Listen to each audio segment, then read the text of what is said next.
తెలంగాణ రాష్ట్ర రాజకీయాల్లో కవితమ్మ మరో షర్మిల కాబోతుందనేటువంటి అనుమానం తెలంగాణ సమాజం నుంచి వస్తుంది.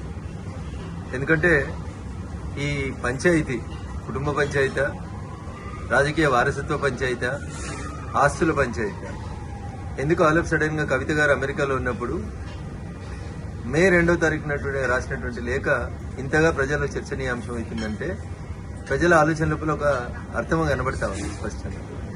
టీఆర్ఎస్ పార్టీ చేసినటువంటి ప్లీనరీలో తన రాజకీయ వారసుడు కేటీఆర్ అని కేసీఆర్ చెప్పకనే చెప్పిన సందర్భంలో కవిత కాంగ్రెస్ ఫోల్డ్లోకి ఏమన్నా వెళ్ళినటువంటి అవకాశం కనబడుతుందా? రాష్ట్ర ముఖ్యమంత్రి గారితో లేదా రాష్ట్ర ముఖ్యమంత్రి గారే కావాలని కవితతోటి ఉత్తరాలు రాయించినారు. ఎందుకంటే కవిత ఉత్తరం రాసిన 2వ తారీఖు రోజే ఈ ఉత్తరం కాంగ్రెస్ పార్టీకి సంబంధించిన ఒక టీవీ ఛానల్లో ఒక పేపర్ లోపల ప్రముఖంగా కనిపించింది. ఈ పరిణామాల తర్వాత కేటీఆర్ గారు హరీష్ రావు గారి